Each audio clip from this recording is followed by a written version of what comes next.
اکبر نے ماتھے پر شکنے ڈال کر کچھ دیر سوچنے کے بعد کہا، وہ دونوں ینیچری کی فوج میں ہونے والے واقعات پر باتیں کر رہے تھے۔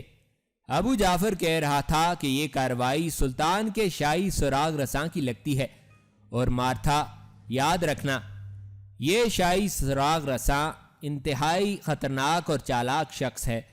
میں اس سے مل چکا ہوں۔ اس نے گھوڑے جیسا بدن، چیتے جیسی آنکھیں اور لومڑی کا دماغ پایا ہے۔ اکبر اتنا بتا کر خاموش ہو گیا تو قاسم نے پرتجسس لہجے میں پھر کہا، بس کیا یہی کچھ سنا تم نے یا کچھ اور بھی؟ اکبر پھر کہنے لگا، ابو جعفر شہزادہ علاؤدین سے ملنے کی بات بھی کر رہا تھا۔ وہ مارتھا کو بتا رہا تھا کہ شہزادہ اس کے ہاتھ میں ہے اور مارتھا کو گھبرانے کی ضرورت نہیں۔ وہ بہت دھیمی آواز میں باتیں کر رہے تھے، کوئی جملہ سنائی دیتا تھا اور کوئی جملہ سمجھ میں نہیں آتا تھا۔ میں نے صرف اتنی باتیں سنی، البتہ مالکن تمام وقت وہیں کھڑی رہی جب تک ابو جعفر اور بڑی مالکن باتیں کرتے رہے۔ قاسم کے لیے اتنا ہی بہت تھا۔ اس نے چلتے چلتے آخری سوال کیا، کیا ابو جعفر ابھی تک وہیں ہے؟ نہیں، وہ ابھی کچھ دیر پہلے ہی وہاں سے چلا گیا ہے، البتہ یہ معلوم نہیں ہو سکا کہ کس جانب گیا ہے، شاید مالکن کو معلوم ہو۔ قاسم چلتے چلتے یکدم رک گیا۔ اسے اکبر سے جو کچھ پوچھنا تھا اس نے پوچھ لیا تھا۔ اب اسے اکبر کے ساتھ مزید گلیوں میں بھٹکنے کی ضرورت نہ تھی۔ اس نے پیار بھرے انداز میں اکبر کو 2-3 اشرفیاں تھمائیں اور اس کے کندھے کو تھپتھپاتا ہوا ایک جانب چل دیا۔ وہ راستے میں سوچ رہا تھا کہ ابو جعفر کے غدار ہونے میں اب کوئی شک باقی نہیں رہا۔ اس کے ذہن میں ایک بار پھر ابو جعفر کی نیلی آنکھیں کھٹکنے لگیں۔ اسے یہ تو یقین تھا کہ ابو جعفر سلطنت عثمانیہ کے خلاف ایک خطرناک سازش کا اہم مورا ہے، لیکن اس کے ذہن میں پیدا ہونے والا یہ خیال ابھی شک ہی تھا کہ ابو جعفر عرب ہونے کے بجائے یورپی باشندہ ہے۔ وہ چاہتا تو یہی تھا کہ ابو جعفر کی اصل حقیقت کو آشکار کرے، لیکن اس خطرے کے پیش نظر کہ بغاوت کسی بھی وقت سر اٹھا سکتی ہے، اس نے اپنی تفتیش کو مزید طول دینا مناسب نہ سمجھا اور فیصلہ کیا کہ وہ ابو جعفر کو موقع دیے بغیر گرفتار کرے گا۔ چنانچہ وہ انتہائی تیز قدموں کے ساتھ چلتا ہوا خفیہ محکمے کے سربراہ بہرام خان کے دفتر کی جانب بڑھنے لگا۔ اب سپاہیوں کے ایک دستے کی ضرورت تھی تاکہ وہ سلطان کے عطا کردہ خصوصی اختیارات استعمال کرتا ہوا ابو جعفر کو دن دہاڑے حراست میں لے سکتا۔ آج اس کا دن بہت مصروف تھا۔ اسے سحپہر کے بعد مارسی کا پیغام وصول کرنے کے لیے لالا شاہین کی یادگار تک بھی جانا تھا، اور آج اسے ابو جعفر جیسے اثر و رسوخ رکھنے والے شخص کو گرفتار کر کے سازش کے تانے بانے تلاش کرنے تھے۔ وہ صبح سے ابھی تک پیدل چل رہا تھا، لیکن اب اسے ایک مسلح دستے کی ضرورت تھی، اور ایک بہترین گھوڑے کی بھی۔ اس کام کے لیے اس نے بہرام خان کو ملوث کرنا مناسب سمجھا اور سیدھا کسرے سلطانی کے قریب واقع سرکاری محکموں کی عمارت کی جانب جا رہا تھا۔ بہرام خان یہی مل سکتا تھا۔ بہرام خان کے پاس پہنچ کر اس نے اپنا مدعا بیان کیا تو بہرام خان یوں اچھلا جیسے اسے بچھو نے ڈس لیا ہو۔ یہ آپ کیا کہہ رہے ہیں؟ ہم ابو جعفر کو کیسے گرفتار کر سکتے ہیں؟ وہ طبقہ امراء میں سے ہے اور اس کا تعلق براہ راست کسرے سلطانی تک ہے۔ قاسم نے بہرام خان کی بات سنی اور منہ بسور لیا، پھر کسی قدر غصے سے کہنے لگا، اس کا تعلق کسرے سلطانی سے ہے تو کیا ہوا؟ خود سلطان معظم کا حکم ہے کہ ہر اس شخص کو بلا جھجک گرفتار کر لو جس کا ذرا سا بھی تعلق غداروں کے ساتھ محسوس ہو۔ میں ابو جعفر کو گرفتار کیے بغیر نہیں رہ سکتا۔ یہ سراسر فرض سے کوتاہی ہوگی۔ کیسر کا جاسوس ہماری آنکھوں کے سامنے گھومتا رہے اور ہم کچھ نہ کر سکیں، یہ کیسے ہو سکتا ہے؟ بہرام ابو جعفر کو گرفتار کرنے میں حائل تھا۔ وہ اتنا بڑا خطرہ مول لینے سے گھبراتا تھا۔ شاطر ابو جعفر نے اپنی خوشامد پسندی کی بدولت شہزادہ علاؤدین سمیت بہت سے عمائدین سلطنت کو اپنا گرویدہ کر رکھا تھا۔ بہرام سوچتا تھا ابو جعفر پر ہاتھ ڈالا تو بڑے بڑے وزراء اور شہزادے اس کی حمایت میں دوڑے چلے آئیں گے۔ اس نے کچھ دیر سوچنے کے بعد قاسم سے کہا، قاسم بن ہشام، میں تمہارے ہمراہ چل کر ابو جعفر جیسے شخص کو حراست میں نہیں لے سکتا۔ اب اگر میں نے ابو جعفر کو پکڑا تو شہزادہ علاؤالدین مجھے زنجیریں پہنا دے گا۔ اب قاسم پچھتا رہا تھا کہ اس نے سلطان کو ہدایات دینے سے منع کیوں کر دیا تھا۔ اسے سلطانی دماغ کی باریک بینی اور دور اندیشی اب دکھائی دینے لگی۔ وہ سمجھ رہا تھا کہ سلطان محض سپاہی ہے، لیکن اب اسے یقین ہونے لگا کہ سلطان صرف سپاہی نہیں بلکہ ایک مدبر بھی ہے۔ اسے اپنی عاقبت نااندیشی کا احساس ہوا۔ آج اگر سلطان نے بہرام کو حکم دے رکھا ہوتا تو اسے یہ مشکل پیش نہ آتی۔ اس نے آخری کوشش کے طور پر بہرام سے پھر کہا، بہرام خان، سلطان نے تمہاری موجودگی میں سر دربار مجھے شاہی سراغ رساں مقرر کیا ہے۔ میں تمہیں حکم دیتا ہوں کہ ابو جعفر کو گرفتار کرنے کے لیے میری مدد کرو۔ اب بہرام بغلیں جھانکنے لگا۔ یہ سچ تھا کہ سلطان نے جب قاسم کو شاہی سراغ رساں مقرر کیا تھا تو بہرام خان بھی دربار میں موجود تھا۔ بہرام خان اس وقت محض اس لیے پس و پیش سے کام لے رہا تھا کہ سلطان نے اسے خصوصیت کے ساتھ محکمہ جاتی حکم جاری نہیں کیا تھا۔ جو ہی قاسم نے دربار میں سلطان کا زبانی حکم بہرام کو یاد دلایا تو اس کے سارے کل پرزے درست ہو گئے۔ اس نے بجھے بجھے سے لہجے میں کہا، ٹھیک ہے قاسم بن ہشام، میں تمہاری ذمہ داری پر یہ کام کرنے کے لیے تیار ہوں، لیکن یاد رکھو اگر شہزادہ علاؤالدین نے مجھے حکم دیا تو میں ابو جعفر کو فی الفور چھوڑ دوں گا۔ قاسم نے بہرام خان کی اس قدر آمادگی بھی غنیمت جانی اور فوراً کہا، ٹھیک ہے، شہزادہ علاؤالدین کے کہنے پر تم بے شک ابو جعفر کو رہا کر دینا۔ اس کے بعد قاسم نے بہرام خان کے ساتھ ابو جعفر پر دھاوا بولنے کے باقی معاملات اور وقت کے تعین پر خاصی دیر بات چیت کی، یہاں تک کہ سپیر ڈھلنے لگی۔ یہاں سے فارغ ہونے کے بعد قاسم بجلی کی رفتار سے کرائے کے استبل پہنچا اور لالا شاہین کی یادگار جانے کے لیے گھوڑا حاصل کیا۔ سپیر ڈھلنے سے پہلے وہ یادگار کے دروازے پر تھا۔ وہ طے شدہ وقت سے قدر تاخیر سے پہنچا تھا۔ اسے توقع تھی کہ اکبر مارسی کا پیغام لے کر پہنچ چکا ہوگا۔ وہ دروازے میں داخل ہوا تو اس کی نظر اکبر پر پڑی، جو آبنوس کے درختوں کے نزدیک ایک ٹوٹی ہوئی دیوار پر چڑھ کر بیٹھا تھا۔ اکبر کی نظریں دروازے پر لگی ہوئی تھیں۔ جو ہی قاسم یادگار میں داخل ہوا وہ کود کر نیچے اترا اور قاسم کی طرف بڑھنے لگا۔ اتنے میں قاسم کی نظریں جھاڑیوں کے عقب میں چھپی بگی پر پڑیں تو وہ چونک اٹھا۔ اس کا مطلب یہ تھا کہ مارسی خود یہاں چلی آئی تھی۔ وہ مارسی کی جرت پر حیران ہوا۔ آج کل مارتھا اور ابو جعفر اپنی سازش کے آخری مراحل میں تھے اور ابو جعفر آج ہی مارتھا کے گھر سے اٹھ کر گیا تھا۔ مارسی کو احتیاط کرنی چاہیے تھی۔ یقیناً مارتھا اور ابو جعفر کو مارسی پر شک تھا۔ یہ بھی ہو سکتا ہے کہ ابو جعفر کے خفیہ آدمی مارسی کی نگرانی کرتے ہوں۔ قاسم یہی باتیں سوچتا تیز تیز قدموں سے بارادری کی طرف بڑھنے لگا۔ اب اکبر بھی اس کے نزدیک آ پہنچا تھا۔ قاسم نے اکبر کو مسکرا کر دیکھا اور کہا، لگتا ہے تمہاری مالکن خود آئی ہے، بارادری میں ہے شاید۔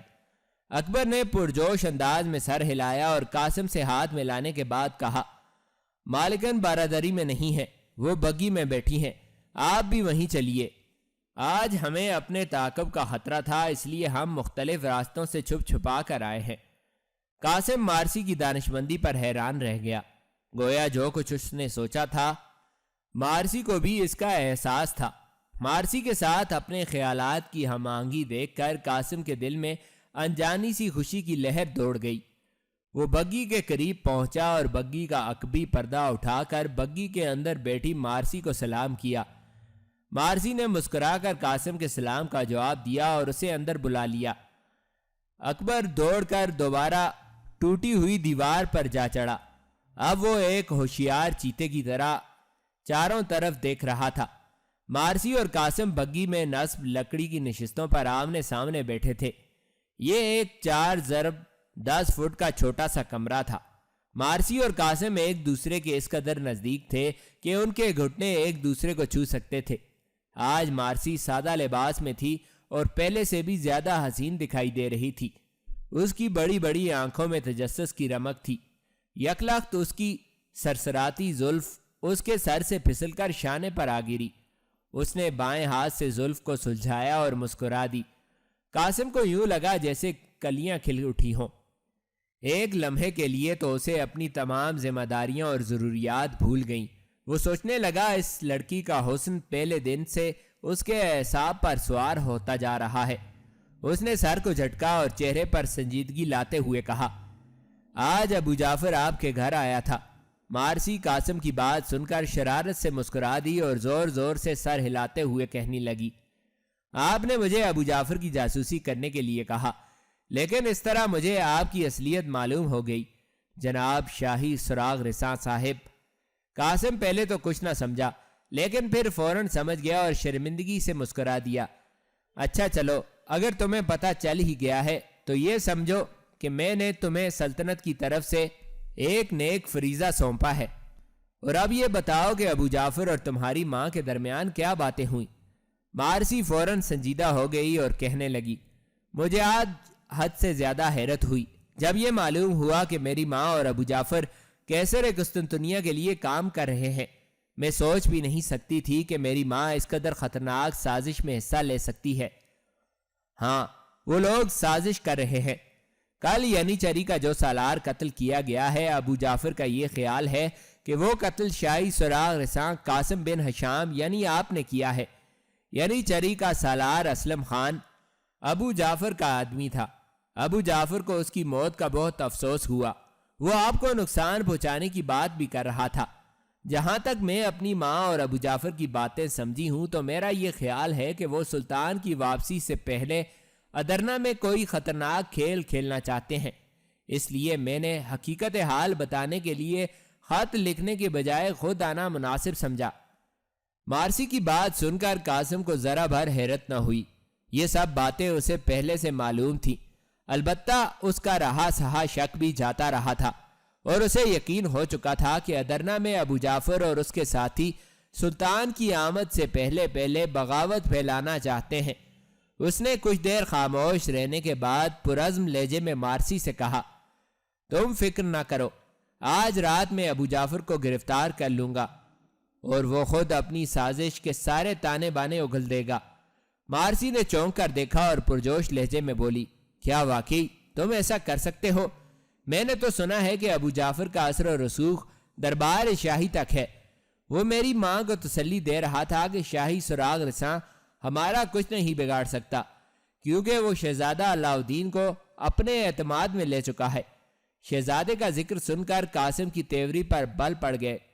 اسے ہر جگہ سے ایک ہی بات سنائی پڑ رہی تھی۔ اب اس کے دل میں یہ کھٹکا پیدا ہوا کہ کہیں سچ مچ سلطان کا بڑا بیٹا ابو جعفر کی گرفتاری میں رکاوٹ نہ بن جائے۔ وہ اسی خیال میں محو ہو گیا کہ کسی طرح شہزادے علاء الدین کو ابو جعفر کی حمایت سے باز رکھا جا سکے۔ مارسی نے اسے گمسم دیکھا تو اپنی نازک انگلی سے اس کے گھٹنے پر ٹھوکا دیا۔ مارسی کے لمس میں برقی رو دوڑ رہی تھی۔ قاسم کو جیسے شوق لگا، وہ سیدھا ہو کر بیٹھ گیا۔ مارسی اس کی حالت سے محظوظ ہوئی اور شرارت سے مسکرائی اور کہنے لگی، باخدا آپ خالص عرب مسلمان ہیں۔ آپ کے انداز و اطوار آپ کے شریف و تباہ ہونے کی دلیل ہیں۔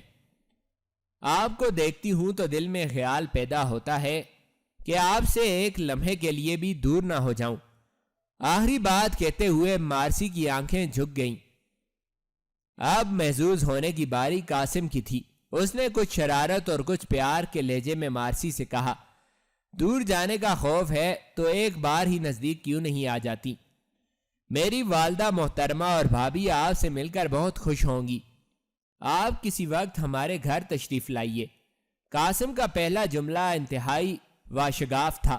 مارسی کا چہرہ شرم سے سرخ ہو گیا اور اپنی جگہ چھوئی موئی کی طرح سمٹ گئی۔ قاسم کو احساس ہوا کہ اس نے بہت جلد بہت بڑی بات کہہ دی ہے۔ اس نے فوراً بات بنانے کی کوشش کی، میرا خیال ہے آپ کو ہمارے گھر آنا اچھا نہیں لگا، شاید اسی لیے آپ خاموش ہیں۔ مارسی قاسم کی بات سن کر سٹپٹا گئی۔ اس نے فوراً سر اٹھا لیا اور وضاحت کرنے لگی، نہیں ایسے مت کہیے، میرے لیے تو آپ کا نام ہی اب زندگی کا سہارا ہے۔ آپ کو معلوم نہیں اسکندر نے مجھے کس قدر تنگ کیا ہے۔ سکندر اور میں ایک ساتھ پل کر جوان ہوئے ہیں۔ میری ماں اس کے باپ کی کنیز تھی، یہی وجہ ہے کہ وہ مجھے اپنے باپ کی جاگیر سمجھتا ہے۔ اس نے جانے سے پہلے مجھے اپنے ساتھ لے جانا چاہا، لیکن میں نے یہ کہہ کر کہ میں ایک عیسائی ہوں اور وہ ایک مسلمان ہے، اس لیے میں اس سے شادی نہیں کر سکتی۔ وقتی طور پر اپنی جان چھڑا لی ہے، لیکن اب تو وہ اسلام سے پھر چکا ہے اور دوبارہ عیسائی بن گیا ہے۔ میں ہر لمحہ احساس عدم تحفظ کا شکار ہوں، کیونکہ میری ماں بھی یہی چاہتی ہے کہ میں سکندر سے شادی کر لوں۔ سکندر نے جاتے ہوئے یہ بھی کہا تھا کہ وہ مجھے بہت جلد اپنے پاس بلوا لے گا۔ ایسی صورت میں آپ کا وجود میرے لیے ایک پناہ گاہ کی طرح ہے۔ مارسی کی بات سے قاسم کے تن بدن میں سکندر کے خلاف غصے کی لہر دوڑ گئی۔ اس سے پہلے اسے مارسی کا دکھ معلوم نہیں تھا۔ اسے احساس ہوا کہ مارسی ٹھیک کہتی ہے، سکندر جیسے انسان سے کچھ بھی بعید نہیں۔ اب قاسم مارسی کو اپنے دل کے اور بھی قریب محسوس کر رہا تھا۔ اس نے ایک نئے عزم کے ساتھ کہا، مارسی، آپ نے بہت اچھا کیا، مجھے سکندر کے عزائم سے آگاہ کر دیا۔ اب میں آپ کے سلسلے میں بھی خبردار رہنے کی کوشش کروں گا۔ آپ کچھ فکر مت کیجیے۔ آج میں نے ابو جعفر کو حراست میں لے لیا تو امید ہے ادرنا میں موجود اس کے اور سکندر کے تمام ساتھی میری نظروں میں آ جائیں گے اور پھر جلد ہی سارے دھر لیے جائیں گے۔ اس کے بعد آپ کے لیے ویسے بھی پریشانی نہیں رہے گی۔ بات ابھی قاسم کے منہ میں ہی تھی کہ بگی کے باہر دھپ کی آواز سنائی دی۔ قاسم کسی چیتے کی طرح چوکنا ہو گیا اور فوراً بگی کا عقبی پردہ اٹھا کر دیکھا۔ اکبر تیز قدموں سے بگی کی طرف آ رہا تھا۔ قاسم کے ماتھے پر شکنیں پڑ گئیں، ضرور کوئی ایسی ویسی بات تھی۔ وہ ذرا سی دیر کیے بغیر بگی سے نکل آیا۔ اتنے میں اکبر بھی پہنچ چکا تھا۔ اکبر نے آتے ہی کہا، میں نے ایک گھڑ سوار کو یادگار کے گرد چکر لگاتے دیکھا ہے۔ وہ کنکھیوں سے یادگار کے اندر کا جائزہ لینے کی کوشش کر رہا تھا۔ ایک دم قاسم کے اعصاب تن گئے، اس کا ہاتھ اپنی تلوار کے قبضے میں چلا گیا۔ قاسم نے اکبر سے کہا، تم بگی میں تیار بیٹھو، میں باہر کا جائزہ لیتا ہوں، اب ہمیں چلنا ہوگا۔ قاسم یہ کہتا ہوا اپنے گھوڑے کی جانب بڑھ گیا۔ مارسی نے بھی اکبر کی بات سن لی تھی۔ اس کا دل نئی صورتحال پر زور زور سے دھڑکنے لگا۔ اس نے بھی اپنی چادر میں چھپا خنجر نکال کر ہاتھ میں پکڑ لیا۔ قاسم گھوڑے پر سوار ہو کر یادگار کے دروازے سے باہر نکل آیا۔ وہ گھوڑے کی پشت پر ہر قسم کی صورتحال کے لیے مستعد بیٹھا تھا۔ اس کا ایک ہاتھ تلوار کے قبضے پر تھا اور دوسرے میں لگام تھی۔ وہ اپنے گھوڑے کو دل کی چال سے چلاتا ہوا یادگار کے گرد چکر لگانے لگا۔ اس کی آنکھیں انتہائی باریکی سے گرد و پیش کا جائزہ لے رہی تھیں، کان ہر قسم کی آہٹ سننے کے لیے تیار تھے۔ اس نے پے در پے یادگار کے 3 چکر لگائے۔ وہ چاروں طرف کچھ دور تک بھی گیا، لیکن اسے کہیں بھی کوئی انسان نظر نہ آیا۔ بالآخر کچھ دیر بعد وہ واپس لوٹا اور اکبر کے سامنے آ کر اسے بگی نکال لانے کا اشارہ کیا۔ قاسم گھوڑے پر سوار تھا۔ بگی اس کے قریب سے گزری تو ساتھ ساتھ ہو لیا۔ مارسی نے پردہ اٹھا کر استفہامیہ لہجے میں قاسم کی جانب دیکھا اور آنکھوں کے اشارے سے صورتحال کے بارے میں دریافت کیا۔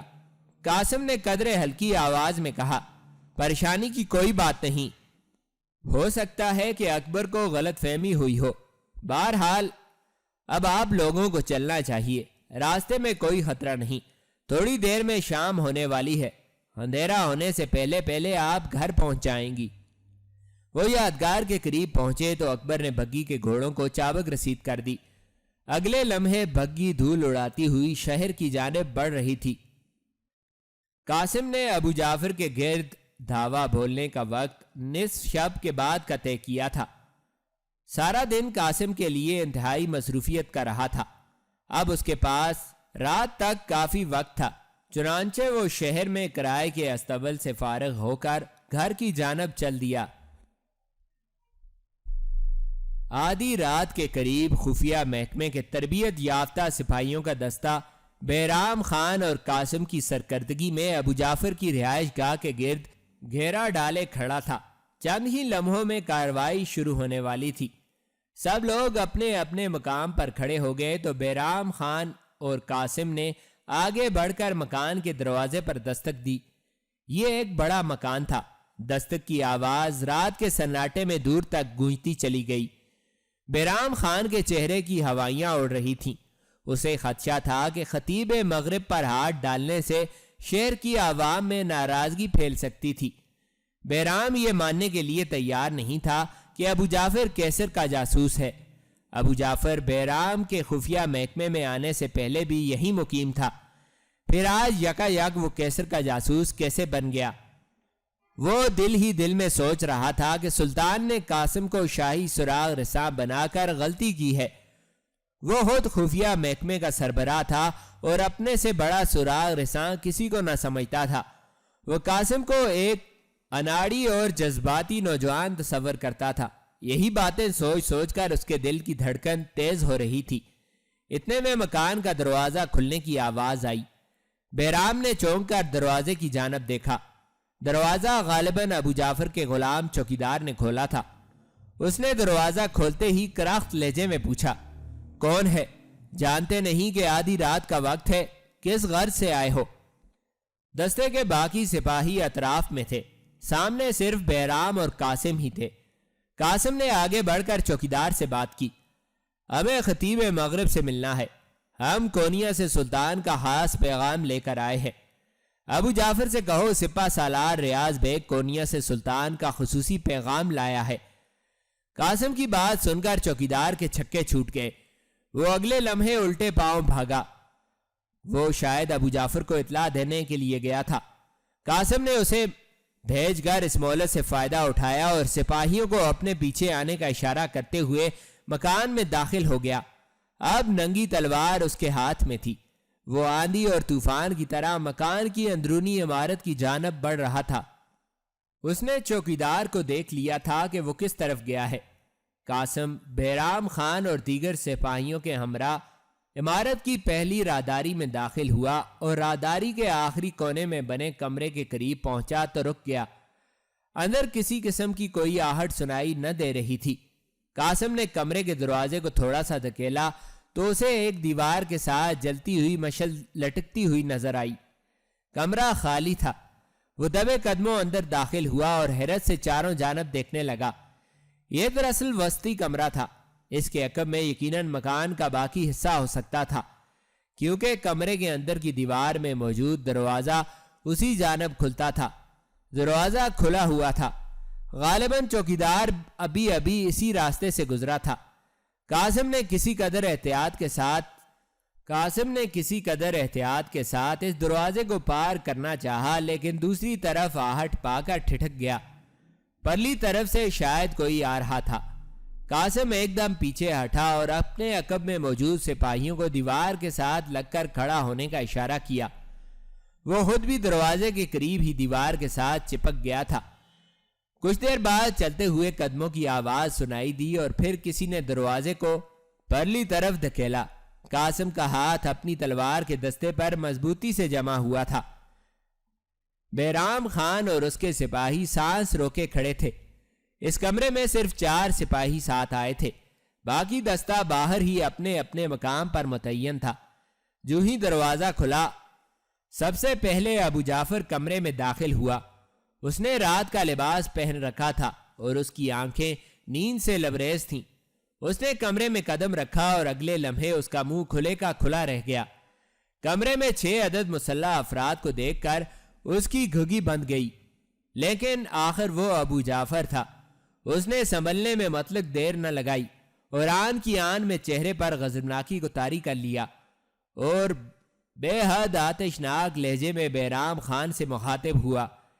بہرام خان، یہ کیا بدتمیزی ہے؟ تمہیں میرے گھر میں بغیر اجازت داخل ہونے کی جرت کیسے ہوئی؟ ابو جعفر کی بات سے بہرام کی ٹانگیں کام گئیں۔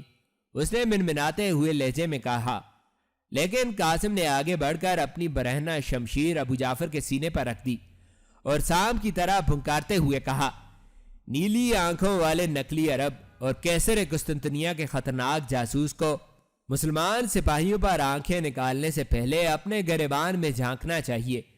یہ قاسم کا ایک نفسیاتی حربہ تھا جس میں اسے بہت کم کامیابی ہوئی۔ ابو جعفر ایک منجا ہوا جاسوس تھا۔ اس کی آنکھوں میں قاسم کی بات سے صرف ایک لمحے کے لیے خوف کی جھلک نظر آئی، اور پھر اگلے لمحے اس نے پوری طرح اپنے آپ پر قابو پا لیا اور انتہائی غصے سے کہا، یہ کیا بکواس ہے؟ تم کس قسم کی اوٹ پٹانگ باتیں کر رہے ہو؟ کیا چاہتے ہو تم؟ بیرام، جو خود کو ایک ماہر سراغ رساں سمجھتا تھا، ابو جعفر کے چہرے کو غور سے دیکھ رہا تھا۔ اس نے دل ہی دل میں کہا، قاسم بن ہشام نے ابو جعفر پر ہاتھ ڈال کر غلطی کی ہے۔ یہ شخص وہ نہیں جو قاسم سمجھ رہا ہے۔ قاسم کو بھی ابو جعفر کے جواب سے مایوسی ہوئی، لیکن اس نے کوئی پرواہ کیے بغیر اپنے ساتھ آئے سپاہیوں کو حکم دیا، گرفتار کر لو اسے اور لے جا کر خفیہ محکمے کے تہہ خانے میں پھینک دو۔ قاسم کے الفاظ مکمل ہونے کی دیر تھی کہ سپاہیوں نے آگے بڑھ کر ابو جعفر کو تلواروں کے نرغے میں لے لیا۔ ابو جعفر بظاہر خوفزدہ نہ ہونے کی اداکاری کر رہا تھا، لیکن در حقیقت وہ اندر سے لرز گیا تھا۔ سپاہیوں نے اس کے ہاتھ پیچھے کی طرف کر کے زنجیر پہنا دی۔ بیرام خان کے چہرے پر خوف کی جھلک تھی، جسے قاسم محسوس کیے بغیر نہ رہ سکا، اور بیرام کے شانے پر ہاتھ رکھ کر کہا، بیرام خان، تمہیں پریشان ہونے کی کوئی ضرورت نہیں، تم میرے ساتھ چلو۔ میں تمہارے سامنے اس سے گلواتا ہوں کہ اس کا اصل نام کیا ہے۔ تم یہ مت سوچو کہ یہ 20 سال سے یہاں مقیم ہے۔ کیا تمہیں کیسر کے سیاسی کردار اور طویل منصوبہ بندی کا علم نہیں؟ چلو میرے ساتھ۔ بہرام قاسم کا فیصلہ سن کر کانپ گیا۔ قاسم شہر کے ایک مذہبی پیشوا کو خفیہ محکمے کے تہہ خانے میں اذیتیں دینا چاہتا تھا۔ یہ بات بہرام کے لیے پریشان کن تھی۔ وہ ادرنا کے لوگوں کا مزاج جانتا تھا۔ وہ سوچ رہا تھا کہ قاسم نے اگر خطیب مغرب سے پوچھ گچھ کی تو شہر میں ہنگامہ کھڑا ہو جائے گا۔ اس نے دل ہی دل میں فیصلہ کیا کہ قاسم کو اذیت کے خیال سے باز رکھے گا۔ یہی سوچتا ہوا وہ قاسم کے ہمراہ ابو جعفر سمیت باہر آیا۔ مان اس کے ذہن میں ایک ترکیب آئی اور باہر پہنچتے ہی سپاہیوں سے کہنے لگا، تم فی الحال ابو جعفر کو کوتوال شہر کے زندان میں لے جاؤ، تفتیش کا کام صبح ہوگا۔ اس وقت ابو جعفر کو لے کر خفیہ محکمے کی جانب جانا مناسب نہیں۔ قاسم نے کچھ کہنے کے لیے ہونٹ کھولے تو بہرام نے ہاتھ کے اشارے سے اسے روک دیا اور کہا، کچھ کہنے کی ضرورت نہیں ہے قاسم بن ہشام۔ میں اتنے اہم شخص کو بغیر سرکاری اندراجات کے خفیہ محکمے کے تہہ خانے میں نہیں رکھ سکتا۔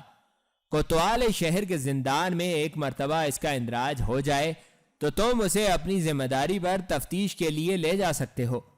گویا بہرام نے ان وقت پر کام خراب کر دیا تھا۔ ظاہر ہے دستے کے سپاہی بہرام خان کے ماتحت تھے۔